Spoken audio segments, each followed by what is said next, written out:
What is going on, Lucid fans? Welcome back to Financial Journey. Today I want to talk to you about our production numbers. Are we eventually going to hit our 6,000 to 7,000 target at the end of the year? How much more do we need to do? And I want to give you some realistic expectations from that. Over and above that though, there is one a little bit more of alarming thing that I wanted to share with you in relation to production. So I'm going to talk about that is in the grand scheme of things as well. Before I get into any of that, make sure you guys hit that thumbs up and subscribe is always greatly appreciated. And with that, let's get right to it. So in case you guys did miss it from our Q3 earnings, they did reiterate the 6,000 to 7,000 target. So again, that is a very positive thing. Keep in mind though, they did reiterate the production guidance. So that is the actual 6,000 to 7,000, not necessarily the deliveries. But that aside though, they did talk on saying that it's 300 cars a week is what they can do, roughly about 43, 42 vehicles a day. So definitely a very positive move in the right direction, especially if you do compare that to Q1, for instance. Q1, I think we were anywhere between 7 to 10 vehicles a day. So that's exactly what you want to look for in a good company, growth. You never want to find a company that is going down. You always want them to go up. So definitely Lucid is doing something very much right. And based on Bears Workshop, the latest flyovers, it does look like we're at around 50 vehicles a day. So even more so better than what they announced in our Q3 earnings. So again, that is a very positive sign. But when it comes to it though, let's do a little bit more math. So this is a good post right here, gives you a good representation of all the produced, all the delivered. And like I said, they did reiterate their 6,000 to 7,000 target for production. So I'm going to be talking on some production numbers and we're going to do a little bit of fun math right now. So I'm going to open up the good old calculator right here. So for instance, in argument's sake, let's just use the higher end of the numbers. So 7,000, subtract the 700, which was from Q1, the 705, which is from Q2, and the 2,282 amazing produced vehicles in Q3 brings us to a grand total of ultimately 3,313 vehicles that needs to be produced in Q4, which in general isn't that much in the grand scheme of things. There is this website that is right here that talks on subtracting ultimately any holidays and also Sundays, because Sunday was that weird thing. I tried to do some research. It does look like, unfortunately, Sundays are closed for Lucid. So let me know your thoughts on that. There's some random individuals out there that did some Twitter posts saying that it's 7 days a week, but again, inconsistent information. So for argument's sake, I did not count that in the picture, the Sundays at least. So 75 days. So what we're going to do is take that 3,313 divided by 75 days. That gives us 44 vehicles a day. Keep in mind, cycling back ultimately over here, they did say that the 300 vehicles a week, which works out to be around 42 vehicles a day. So we are a little bit more shy. So most likely, in all fairness, we will probably be at around the 6,800. But like I said, based on Bears Workshop, it does look like that we are around the 50 vehicles a day. So who knows at this stage in the game. Regardless, we did get in that target of 6,000 to 7,000. So definitely a very positive thing. Again, after me doing a lot of research and various other things, I did come across a little bit more of a issue. And keep in mind, I always like to play devil's advocate, and I am a very big bull on Lucid. I still have my position and will continue to have my position even far past 2025. This is when I did my due diligence. I know Lucid is going to be the next Tesla 2.0 eventually, once they get all their kind of bugs in order, but eventually that is going to be very profitable. That is my end game and my goal in the bigger picture. So keep in mind, on this channel, I like to give you the good, the bad, and the ugly. Some people don't like to hear the ugly, plain and simple. They only want to hear nothing but good news. But I don't personally feel that is investing. As far as an investor, you have to be able to listen to all aspects, both good, bad, and the ugly. So when I was doing a little bit more research for this video, there is one thing that did come up. So in case you guys missed the video, maybe because of it on purpose or something, I did recently do a video saying that there was 3 big red flags for Lucid, more specifically the third one.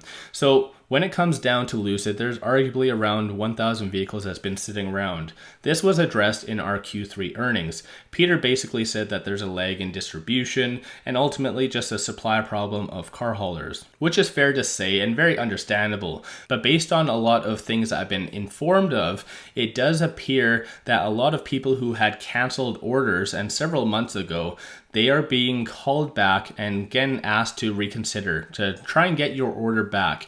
And in order for them to do that, they're promising them old pricing. So I found that a little bit more of a red flag. And whenever I see some BS, doesn't matter if it's on Lucid or a company that I don't own or anything, I will call them out. So if I ever see something that Lucid's doing and I don't think it is right, as I said, I'm going to call them out. So I didn't see that very fitting because I know Lucid does have very good customer service and so forth. So for them to offer the lower pricing for the canceled orders doesn't seem right to me. But again, it could be seen as a little bit more of a other systemic issue behind the scenes. But once again, I already did talk on that in extensively in that video. But unfortunately, there's something that was updated recently on Lucid's website, more specifically today. So this is brand new information. So again, this might not necessarily be for everyone. This might be a little bit more of a negative or a positive, depending on how you see this. So looking on Lucid's website, they do have a new section called Ready to Deliver. So why do they have this? Most likely, like I said, based on that, it goes to show that a lot of the vehicles that have been lying around, in fact, as I've been saying, do not have owners. So this is maybe Lucid's way of potentially helping get more customers in. I'm not really sure, but based on here, it does say that they've listed a lot of ready to deliver vehicles with a lot of the favor options. So as you can see, Air Grand Touring, which has the price and all the various things such as the color, interior, the wheels, it goes over the performance as well. There's a lot of them on here, but there's two different buttons that you can select. Inquire, where you would have a little bit more of a form where they can contact you.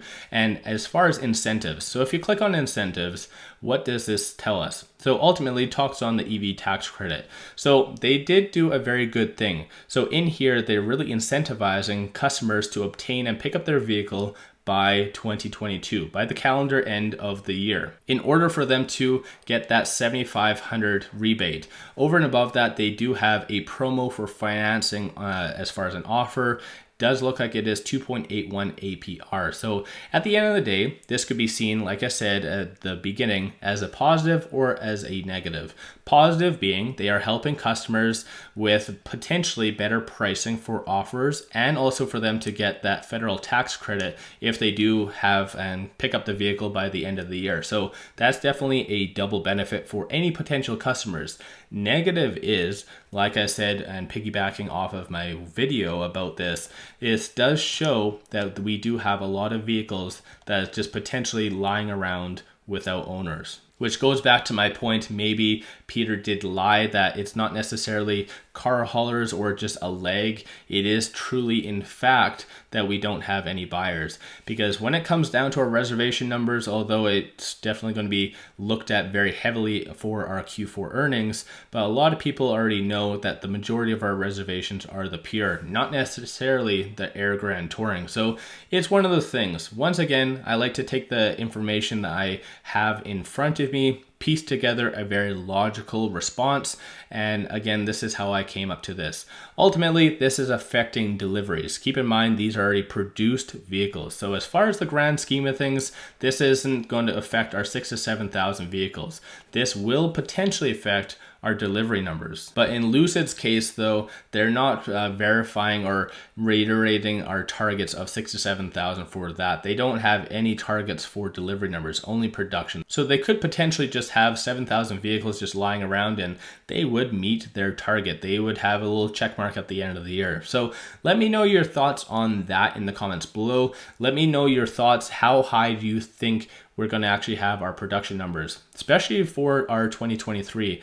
Like I said, Q4 is definitely going to be very, very important in Lucid's overall short-term health, because keep in mind, they failed to give us any guidance as far as what they expect from 2023. So there's going to be a lot of moving parts, but production at least is moving in the right direction. So like I said at the beginning, that is a very positive thing, and that's what you need to take away. This is why I'm still maintaining my position, still doubling down. Today I did buy 90 shares at, I believe it was $10.06, so extremely low. If you would have told me 6 months ago that we would be at $10, I would not believe you at all. But then again, here we are. So you need to take advantage. If you trust your gut, trust your due diligence, then these are steals of a deal. So definitely take advantage if you can and average down or whatever it might be. Because like I said, when you are investing for 2025 or potentially longer, we will not be anywhere close to this, especially more so if they do keep on to their targets of roughly about 500,000 vehicles by mid-decade. That is absolutely mind-blowing, and